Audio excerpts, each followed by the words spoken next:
Estamos de volta e hoje o nosso papo é sobre a criação de hortas urbanas em diferentes locais do estado. Uma maneira de consumir alimentos livres de agrotóxicos e incentivar a produção de adubos orgânicos. Deputado, no bloco anterior, o Leandro ele tocou num ponto importante, que é a questão da burocracia, né?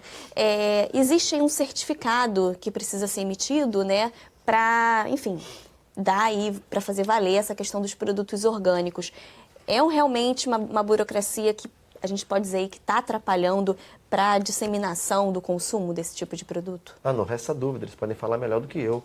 Mas, na verdade, se a gente leva em conta que nós estamos tratando aí do pequeno produtor, né, da agricultura familiar, do produtor familiar, enfim, ele enfrenta, muitas vezes, um verdadeiro périplo burocrático para conseguir a certificação do seu produto.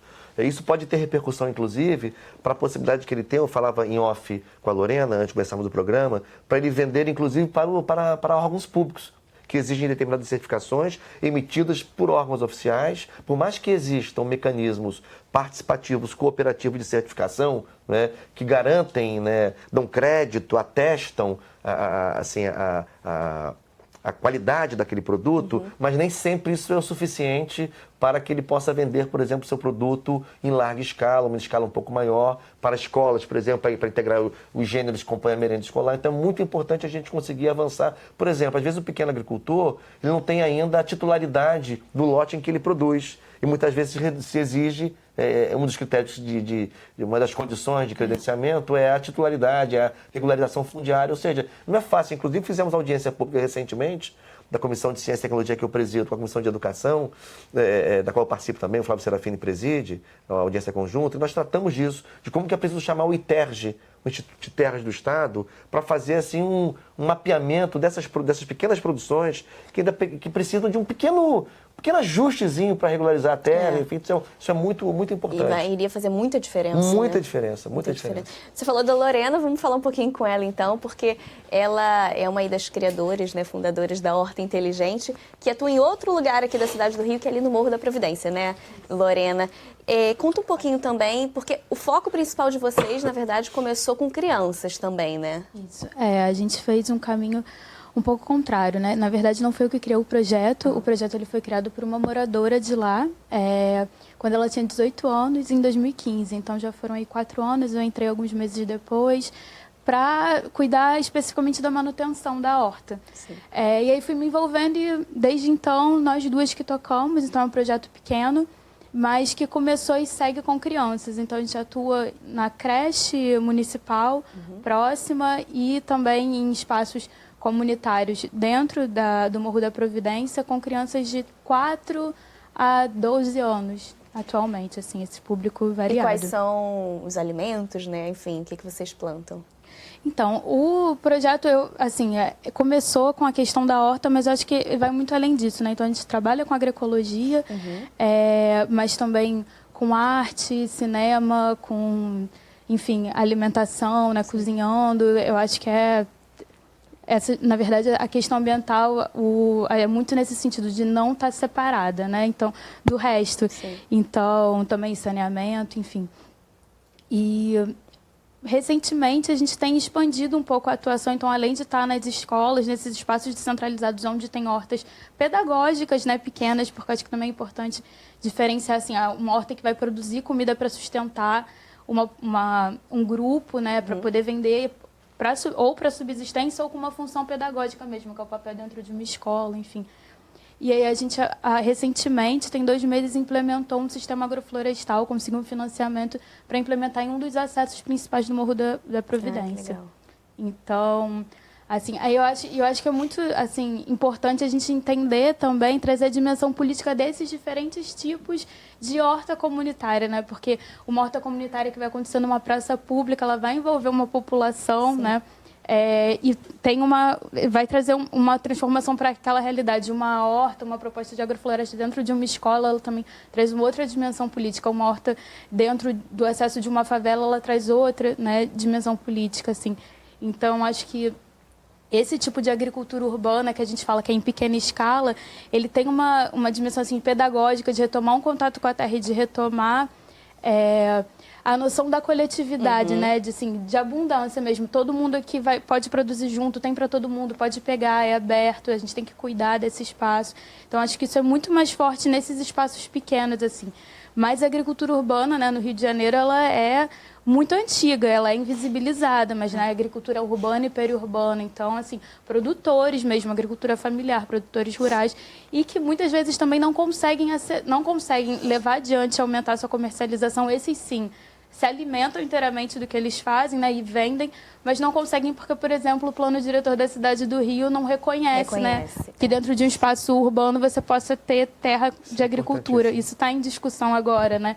E aí ele não pode nem acessar um crédito. Então, assim, aí é o momento, eu acho que a política pública pode encontrar uma agricultura que já existe, essas iniciativas pequenas e incentivar, porque isso transforma realmente a relação, né, da população com a comida, como alimentar as milhões de pessoas que vivem no Rio de Janeiro hoje. Exatamente esse ponto que eu ia tocar, o reconhecimento desse trabalho, né, pelo poder público. Eu acho que sim, Lorena tocou num ponto fundamental. No ano passado, Lorena, nós votamos uma lei que está em vigor no Estado, foram 5 deputados que se articularam para votar essa lei. O deputado Enivaldo Mulim e o Dr. Julianeri, que não estão mais aqui conosco, Carlos Mink, eu e o Flávio Serafini. Uma lei de nós 5, que justamente fixa diretrizes para as políticas voltadas para a agricultura urbana, né, no Rio de Janeiro. Isso é muito importante. Quando a gente fala de agricultura, no senso comum, a primeira imagem que se tem é do campo. No campo, né? Das áreas rurais, remotas, distantes, enfim, tudo mais.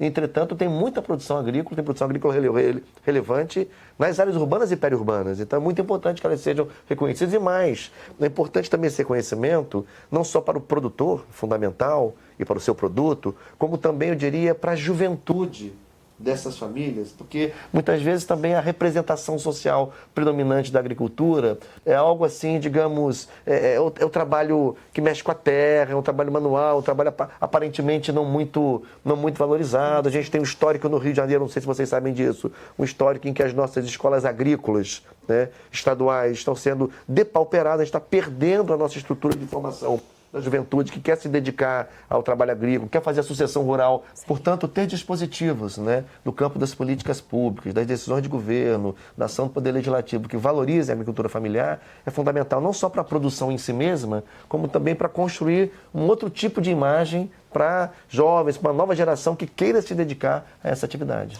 Falando um pouquinho mais do seu trabalho com as crianças, você percebe aí uma mudança de comportamento quando vocês entram, começam a contar em relação ao produtinho, à plantinha, ao alimento, né? Você percebe essa mudança de comportamento e de visão dessa criança?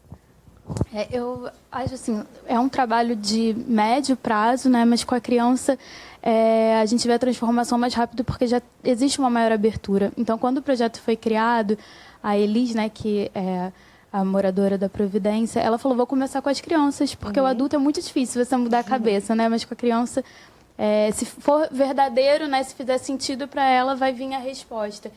E a experiência, né, nesses 4 anos com esse grupo, né, de diferentes faixas etárias das crianças, é que se desde cedo você tem contato com a terra como uma coisa natural, né, que não é, a gente aqui na cidade, né, realmente se desliga disso como se fosse uma coisa à parte, né, quando tem a chance de ir nas férias, subir numa árvore.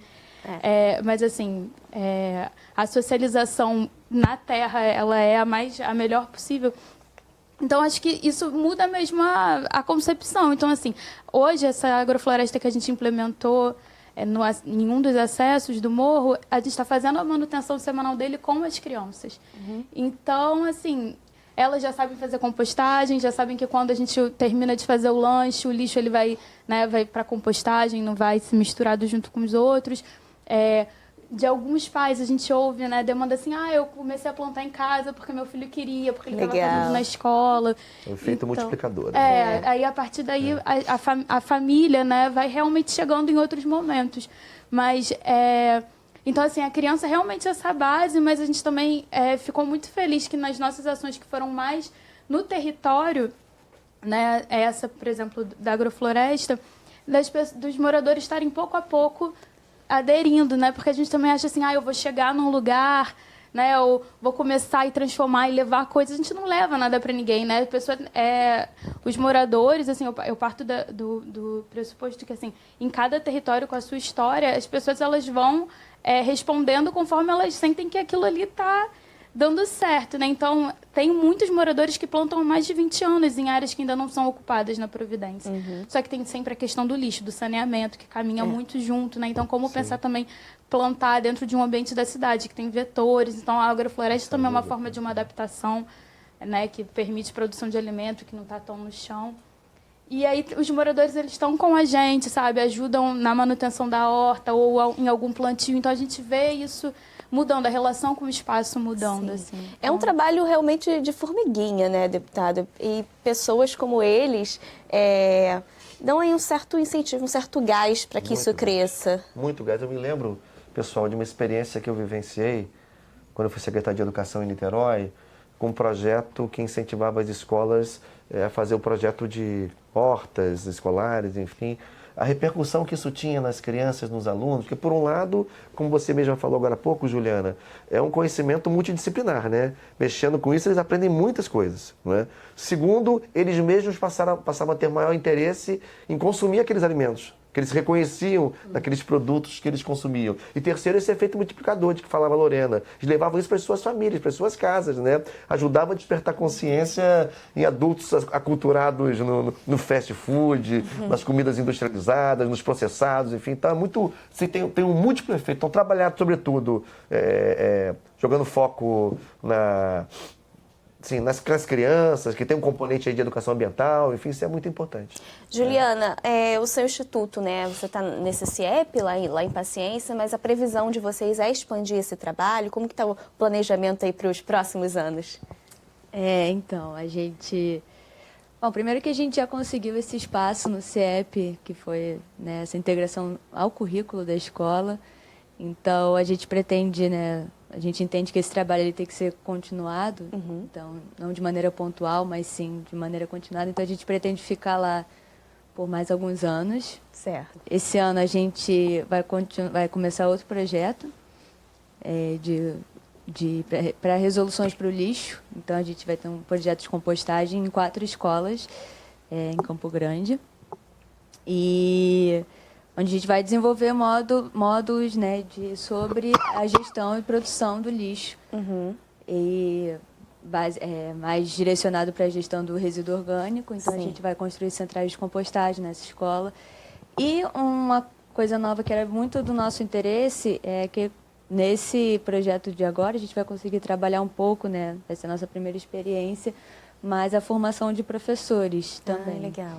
Então, dentro desse módulo, a gente vai separar uma aula para os professores de como eles usam a composteira, né, a central de compostagem, como material pedagógico, porque dentro dos processos da compostagem você pode ligar com diversos assuntos de diversas disciplinas que a gente tem no currículo escolar. Maravilha, muito bom. Leandro, para a gente fechar aqui também, previsão para o futuro, o que você espera ali, né, dessa horta, crescimento? Você falou de um financiamento coletivo pela internet, né, que vocês estavam anunciando, porque é isso, precisa de um trabalho aí mútuo, né, da população, uma contribuição voluntária da união de forças, né?